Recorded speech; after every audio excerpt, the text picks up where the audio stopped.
ரொம்ப இன்னசென்ட்டாக பார்த்த அம்மா திடீர்னு இவ்வளோ எக்ஸைட்மெண்ட்டில் பேசுவாங்களா? சாரி தான் பார்க்க வரேன்னு சொன்னாங்க. ஆனால் ஒரு நபருக்காக தான் இவ்வளோ தூரம் வந்திருக்கேன்னு கடைசி வரையும் சொல்லவே இல்லைங்க. நான் திருச்சியிலேருந்து மதுரை வந்துட்டேன். அம்மா திருப்பத்தூர்லேருந்து மதுரை வந்துட்டாங்க. காலையிலேயே எந்திரிச்சு வீட்டு வேலையும் முடிச்சுட்டு பேக்கரி ஒர்க்கையும் முடிச்சுட்டு அம்மா மதுரைக்கு தனியாக பஸ்ஸில் வந்தாங்க. எனக்கு விவரம் தெரிஞ்ச நாள்லேருந்து அம்மா பஸ்ஸில் இவ்வளோ தூரம் ட்ராவல் பண்ணி நான் பார்த்ததே இல்லை. நான் நினச்சேன் ஒரு வேளை சாரீ பர்ச்சேஸ் பண்ணுறதுல அவ்வளோ இன்ட்ரெஸ்ட் போல் அம்மாவுக்கு அப்படின்னு. பட் அட் லாஸ்ட் எப்போ நாங்கள் ஆனந்தி சிசியை பார்த்தோமோ அப்போ தான் எனக்கு புரிஞ்சிச்சு.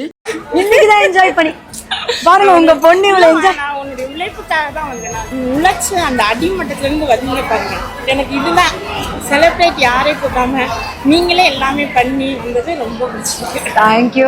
அம்மா அடிக்கடி சொல்லுவாங்க, நாங்கள் யூரின் போக கூட டைம் இல்லாமல் நானும் அப்பாவும் கால் கடுக்க நின்று உங்களுக்காக சம்பாதிக்கிறோம், சிறுக சிறுக சேர்த்து வச்சு தான் உங்களுக்குலாம் நகை சேர்க்குறோம், உங்களை படிக்க வச்சுருக்கோன்னு. ஆனந்தி சிஸ்ஸை பார்க்க வந்ததுக்கு ஒரே ரீசன் அவங்களுடைய உழைப்பு, அவங்களுடைய உயர்வு. அவங்க உழைக்கிறாங்க, அவங்க சம்பாதிக்கிறாங்க, அவங்க பிராண்டை ப்ரமோட் பண்ண அவங்க டான்ஸ் பண்ணுறாங்க. அவ்வளோ அழகாக இருந்துச்சு பர்ஃபார்மன்ஸ். சே, நாங்கள் தான் மிஸ் பண்ணிட்டோம். நேற்று அவங்க கூட சேர்ந்து ஒரு டான்ஸ் பண்ணியிருக்கலாம்னு நினைக்கிறேன்க்கா. என்ன சொல்றேன்னா, பெரிய செலிபிரிட்டி எல்லாம் கூட்டியாந்து வச்சு நம்ம கம்பெனியை டெவலப் பண்ணணும் அப்படின்னு நினைக்காம நானே மாடலிங் பண்ணது மாடல் பண்ணி நீங்களே வந்ததான் எனக்கு ரொம்ப பிடிச்சிருக்கு.